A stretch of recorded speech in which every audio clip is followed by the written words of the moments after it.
오늘 말씀이 이제 소제에 관한 말씀인데요. 5대 제사가 있지요. 번제와 소제, 화목제, 속죄제, 속건제, 이 5개를 5대 제사라고 하는데, 이 중에 첫 번째부터 세 번째까지 제가 말씀드린 것은 자원제라고 말합니다. 자기가 원할 때 언제든지 드릴 수 있는 그런 제사이고요. 마지막에 속죄제와 속건제는 의무제라고 합니다.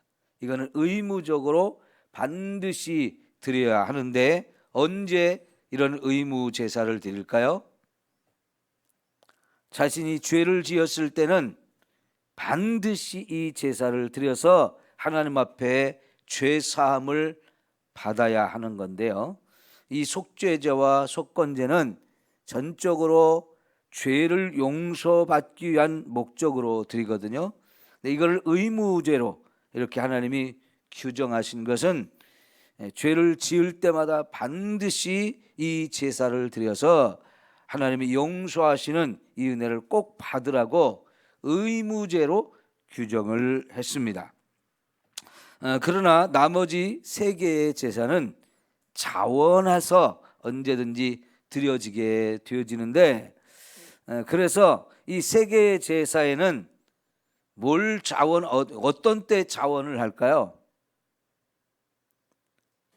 자기가 하나님을 경외하는 마음이 생길 때, 또 하나님께 감사하는 마음이 들 때, 또 하나님 앞에 충성하겠다고 헌신을 다짐하는 이런 때 드리는 게 바로 자원해서 드리는 제사인데요. 이 자원해서 드리려면 반드시 거기에 들어가는 게 뭐냐면 감사하는 마음이 있어야 돼요. 감사. 특히 이제 번제와 소제와 화목제물, 이 3가지 다 자원해서 드리는 제사 중에서도 이 소제는 감사하는 마음이 가장 많이 담겨 있는 그런 제사라고 볼 수 있는데요. 그래서 제가 오늘 제목을 붙이면서 소제, 감사로 드리는 예배, 이렇게 제목을 붙여봤거든요. 자, 여러분이 시편 50편을 한번 찾아보십시오. 얼마 전에 우리가 보았던 그런 시편인데요. 시편 50편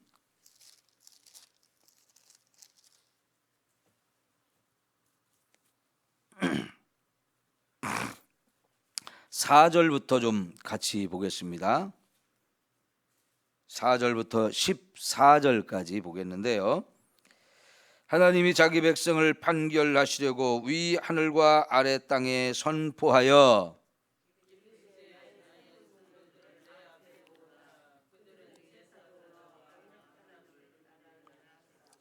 하늘이 그의 공의를 선포하리니 하나님 그는 심판장이시미로다.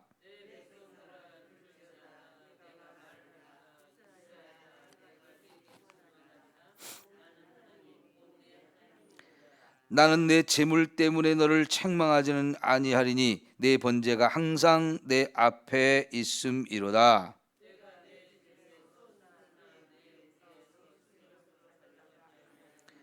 이는 삼림의 짐승들과 무산의 가축이 다 내 것이며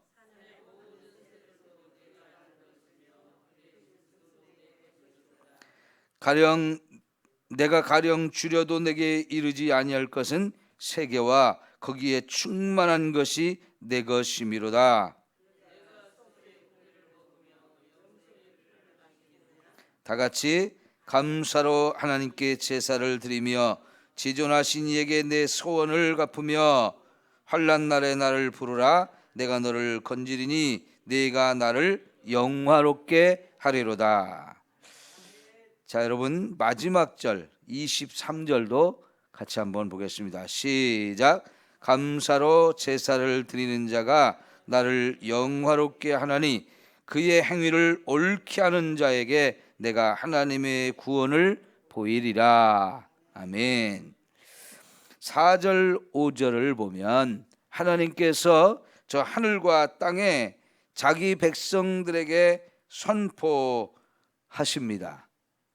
판결을 하기 위해서 선포를 하시는데 뭐라고 말씀하시냐면 나의 성도들을 내 앞에 모으라 그랬는데 자기 백성 되는 이스라엘 사람들을 다 나의 성도라고 부르고 있으면서 그들은 제사로 나와 언약한 이들이니라 그랬어요.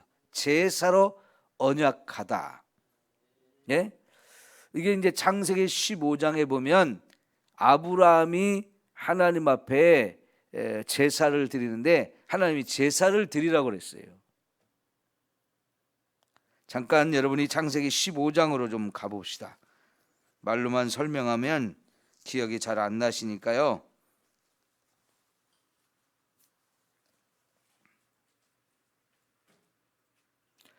창세기 15장 9절부터 볼게요.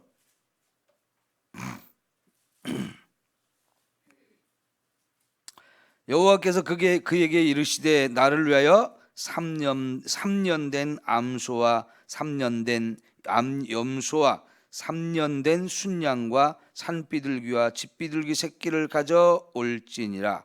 아브라함이 그 모든 것을 가져가다 그 중간을 쪼개고 그 쪼갠 것을 마주 대하여 놓고 그 새는 쪼개지 아니하였으며 그랬죠. 그리고 13절 여호와께서 아브라함에게 이르시되 너는 반드시 알라 네 자손이 이방에서 객이 되어 그들을 섬기겠고 그들을 400년 동안 네 자손을 괴롭히리니 그들이 섬기는 나라를 내가 징벌할지며 그 후에 네 자손이 큰 재물을 이끌고 나오리라. 너는 장수하다가 평안히 조상에게로 돌아가 장사될 것이요 네 자손은 4대 만에 이 땅으로 돌아오리니 이는 아모리 족속의 죄악이 아직 가득 차지 아니하니라 함이니라 하시더니 해가 져서 어두울 때 연기 나는 화로가 보이며 타는 횃불이 쪼갠 고기 사이로 지나더라. 그날에 여호와께서 아브라함과 더불어 뭐를 했어요? 언약을 세워 이르시되 내가 이 땅을 애굽 강에서부터 큰 강 유브라데까지 네 자손에게 주노니 그랬어요. 자, 여러분 이게 이제 아브라함하고 하나님 사이에 제사를 드리면서 언약을 맺은 내용이에요.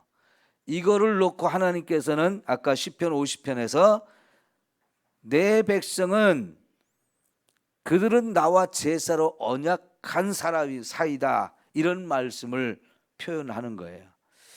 지금 여기서 제사로 언약을 하는 것은 하나님께서 제사를 드리라고 하면서 이제 이스라엘 백성 이 아브라함의 후손을 애굽으로 내려가서 살게 해주겠다. 그런데 400년 살아야 되는데 거기서 종살이를 한다. 400년 동안. 그러다가 그 400년 끝나면 거기서 내 백성을 이끌고 나와서 요 가나안 땅을 그들에게 주겠다. 이런 약속이죠.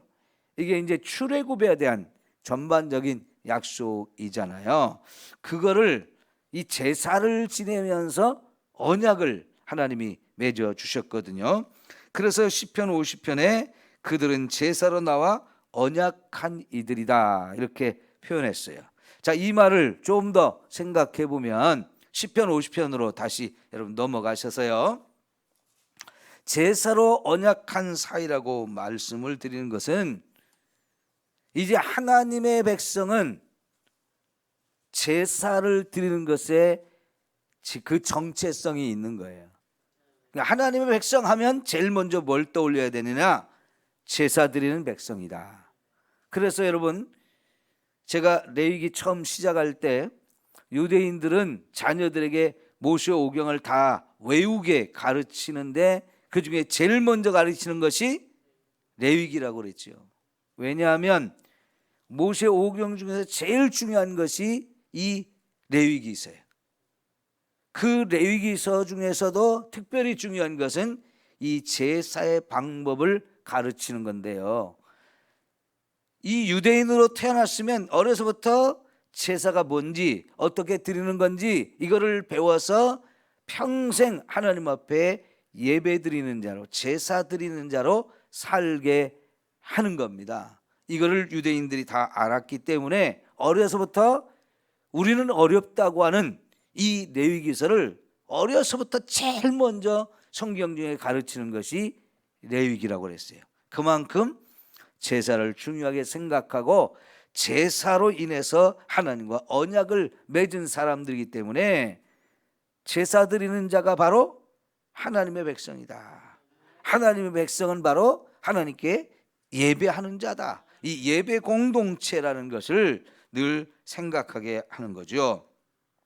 자, 그러면서 여러분 8절 보니까 나는 내 재물 때문에 너를 책망하지는 아니하리니 내 번제가 항상 내 앞에 있음이로다 그랬어요. 지금 다윗 시대, 이게 지금 아삽이 지은 시인데요. 아삽은 찬양하는, 하나님의 성전에서 찬양하는 이 찬양대의 지휘자예요.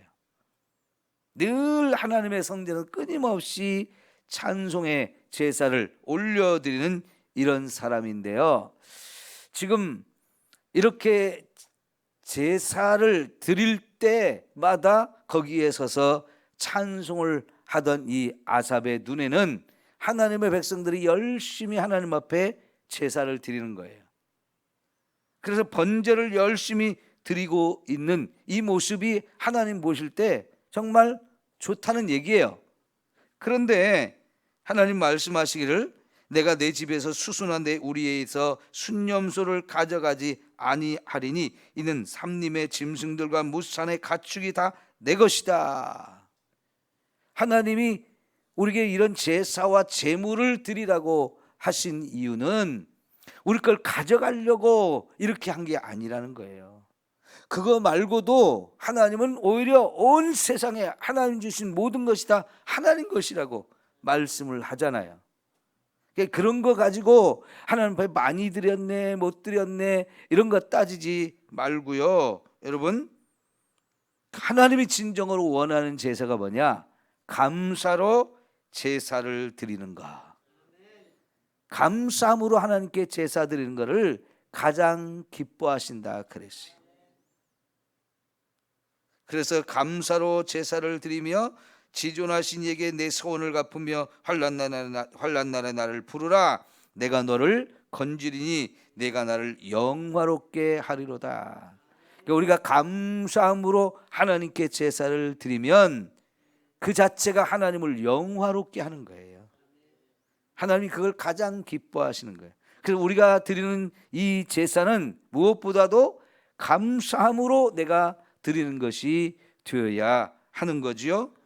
제가 마지막 절에서도 감사로 제사를 드리는 자가 나를 영화롭게 한다. 하나님께 영화롭게 하는데 그의 행위를 옳게 하는 자에 내가 하나님의 구원을 보이리라 그랬어요. 자, 이렇게 하나님께 감사함으로 제사를 드리면서 하나님 앞에 내가 지켜야 될 말씀대로 순종하며 사는 사람, 서원한 것을 잘 또 이행하며 사는 사람, 하나님이 구원을 보이시고 놀랍게 은혜를 베풀어 주시는 거죠. 그래서 환난 날에도 우리가 기도하면 언제든지 그 기도를 들어주시는 이런 은혜 주시는 거예요. 자, 여러분, 오늘 새벽에 우리 최석동 장로님, 김엽자 권사님 두 분이 드린 예물이 한 주먹이에요. 한 주먹. 권사님, 장로님만이 아니라 여러분이 드리는 예물들이 다 이렇게 많거든요. 그래서 어떤 사람 생각하지요. 교회 가면 뭐 이렇게 헌금 종류가 많냐고. 참 부담스럽다고. 또 그거 말고도요. 딱 교회를 처음 나오시는 분들 생각에 교회 가면 헌금 드리는 게 너무 부담스럽다는 얘기를 많이 합니다. 여러분, 이 예물이 아무리 많아도요, 이게 감사함으로 드리는 것이 아니면 아무 의미가 없어요. 내가 감사함으로 자원해서 드리는 것이 아니면 드리나 마나예요. 그러니까 감사함으로 드리지 않는다면 여러분 차라리 안 드리는 게 나아요. 괜히 헛돈 쓰는 거예요. 하나님께서는 정말 감사함으로 드리는 이 제사, 그걸 기뻐하시는데 고린도전서 9장에서도요, 하나님은 즐겨내는 자를 기뻐하시느니라, 이렇게 말씀을 하시거든요. 여러분, 사도 바울도 그런 얘기를 하면서 하나님 앞에 인색함으로 드리지 마라 그랬어요. 그 인색하다는 얘기는 뭡니까? 하나님께 드린 것이 지금 자꾸 아깝게 생각이 되어지는 거예요. 거기에는 감사하는 마음이 있을 수가 없죠. 오늘 저와 여러분이 하나님께 드리는 것은 절대적으로 감사함으로 드리는 예물이 되어서 하나님 그걸 기뻐 받으시는 이런 예배와 예물이 되어지기를 축원합니다. 이런 조크가 있어요. 유대인의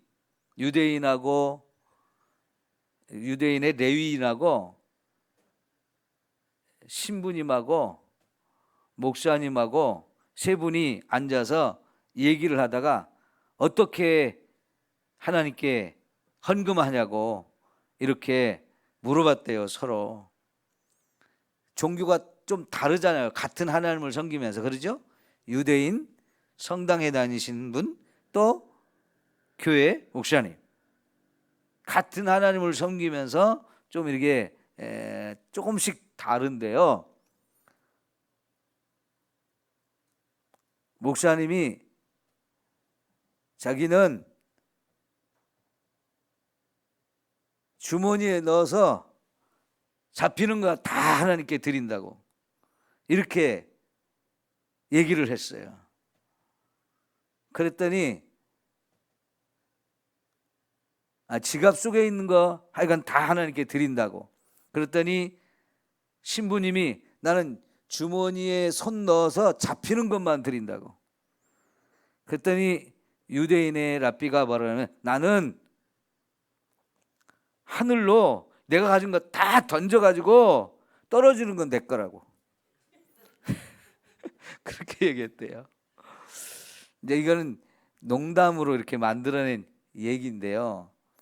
자, 여러분, 그거는 똑같이 이 자리에 우리가 함께 앉아서 예배를 드려도 드리는 마음이 그 세 종류 중에 하나예요.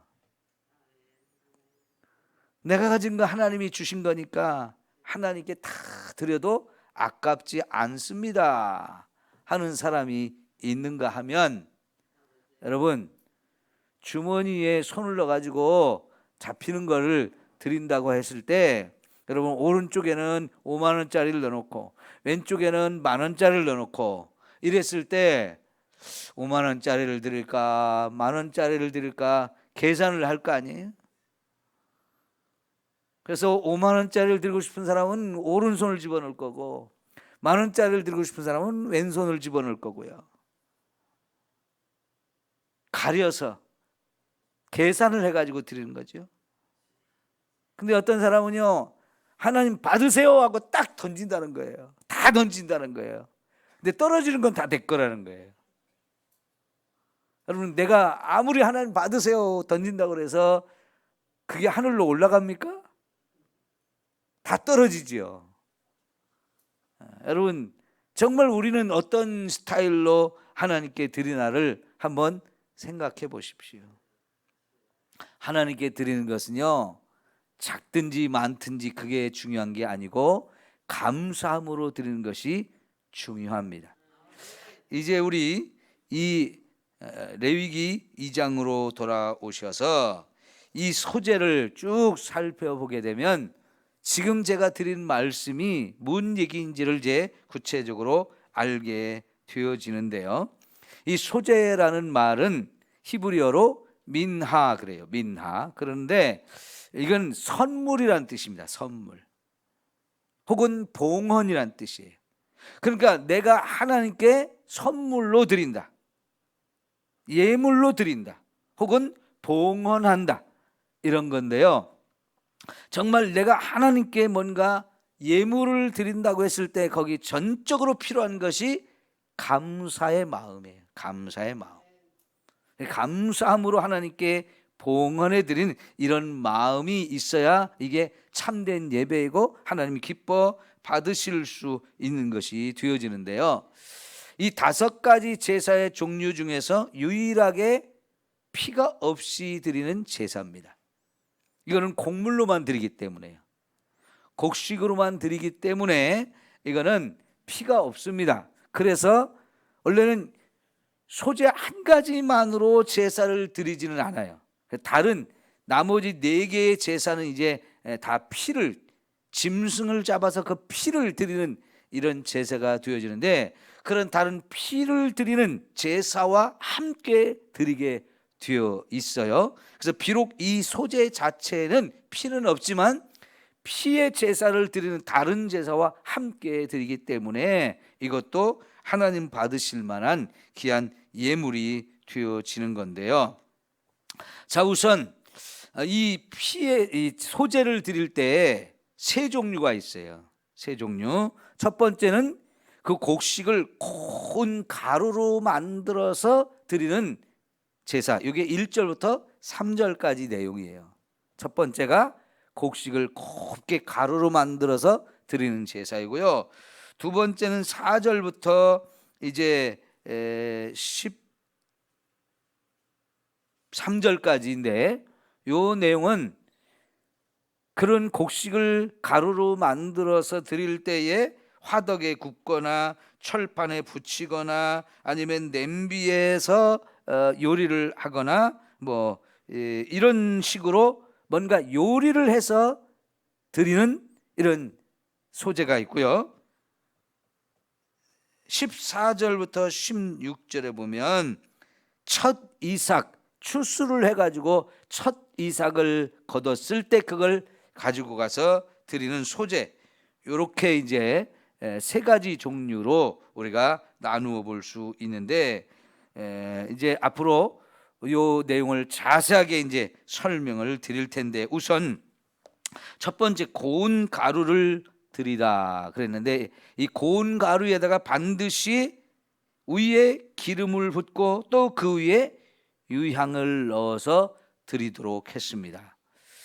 자, 여러분 꼭 기억하세요. 이 소재에는 반드시 거기에 첨가할 것이 있고 절대로 첨가해서는 안 되는 게 있어요. 첫 번째 첨가하는 것은 기름이에요. 두 번째 첨가하는 것은 유향이에요. 또 세 번째 첨가하는 것인데, 그게 뭐냐면 소금이 반드시 들어가야 돼요. 모든 이 소재물에는 소금이 반드시 들어가야 되는데, 또 여기에 절대로 넣어서는 안 되는 게 2가지가 있습니다. 첫 번째는 누룩이고 두 번째는 꿀입니다.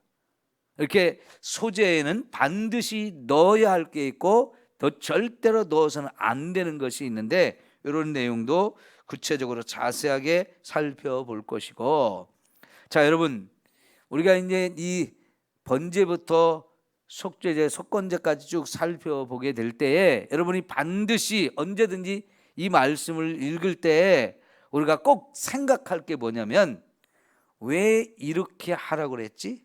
왜 이걸 드리라고 했지? 하면서 그 절차와 그 과정들, 방법들 세세하게 말씀한 것들을 우리가 왜 이렇게 까다롭게 했어? 뭐 이렇게 생각하지 마시고요. 왜 이걸 드리라고 했을까? 왜 이렇게 드리라고 했을까? 그 의미가 뭘까? 자꾸 왜 하면서 하나님이 그렇게 하시는 이유가 뭔지, 그걸 통해서 저와 여러분에게 뭘 요구하시는지, 그 속에 담겨 있는 하나님의 의미가 무엇인지를 반드시 생각해 보셔야 돼. 그런 이유가 꼭 있기 때문에, 거기에 분명히 목적이 있고 뜻이 담겨 있기 때문에 하나님이 그렇게 말씀하시는 거거든요. 그래서 하나씩 하나씩 자세하게 살펴보면서 생각을 해야 이 말씀의 의미를 알 수 있는 거예요. 자, 우선요, 마지막으로 잠깐 생각해 볼 것은 가축이 되었든 곡식이 되었든, 여러분, 이것은 유대인들의 양식이죠. 양식이에요. 그리고 지금 이 말씀을 주시는 장소가 어디예요? 사막이에요. 근데 사막에 들어가면서 가장 먼저 문제가 생긴 게 뭐였습니까? 양식이 떨어진 거였어요. 분명히 애굽에서 나올 때 가나안 땅까지 걸어가는 이 길을 생각하고 그들이 양식을 챙겨 나왔어요, 다들. 그런데 사막으로 하나님이 끌고 들어가시니까 생각지도 않게 옆길로 샜단 말이죠. 그러다 보니까 그들이 가지고 나온 양식이 다 떨어지게 되면서 결국은 사막 한가운데서 먹을 것이 없는 심각한 상황이 되어서 이제 죽기 직전에 놓여 있는 거예요.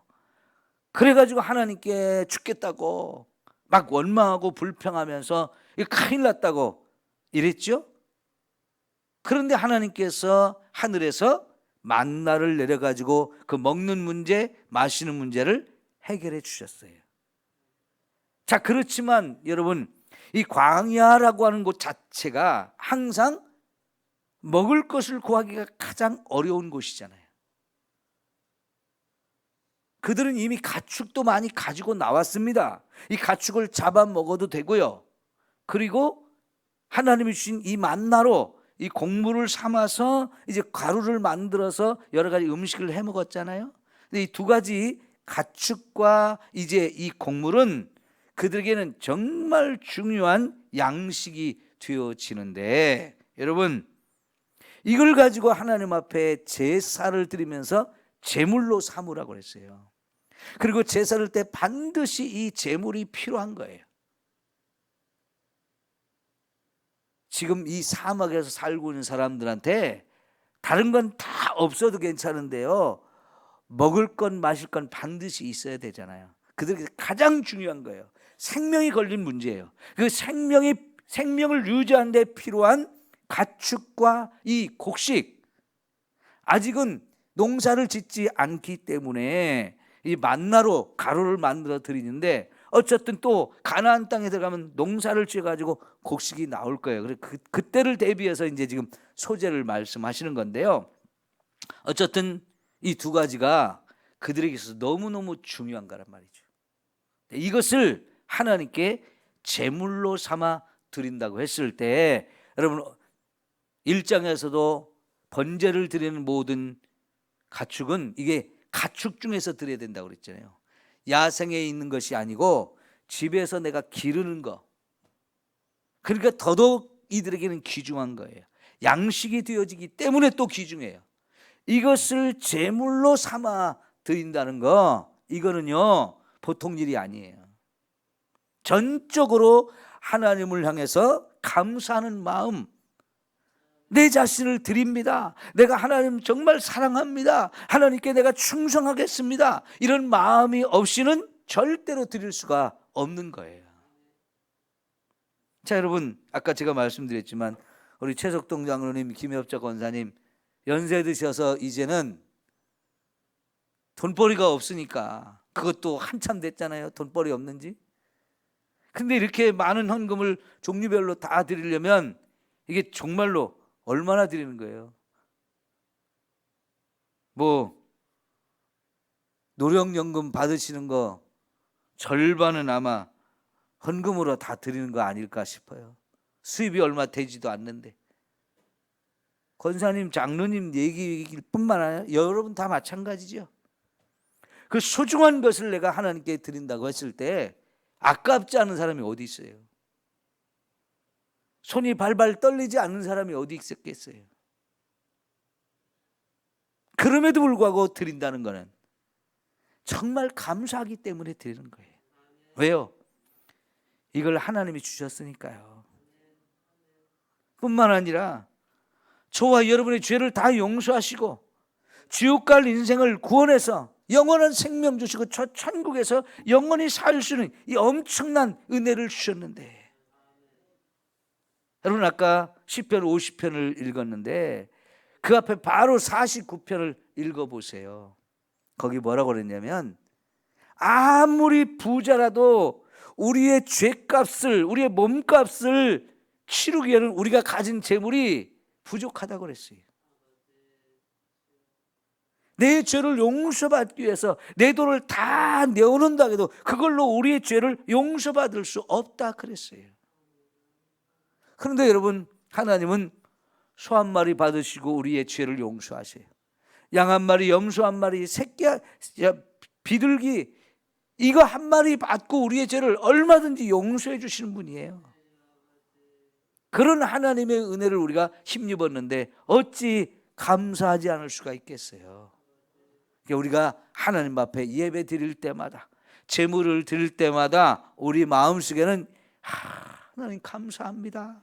나 같은 것을 사랑해 주시고 나 같은 것을 구원해 주시고 이 모든 죄들을 용서하시다니 너무너무 감사합니다. 그런데 여러분, 나를 구원할 때 사실은 하나님의 아들 예수님을 죽여가지고 우리를 구원해 주셨잖아요. 값없이 아무것도 받지 않고 우리를 구원해 주셨잖아요.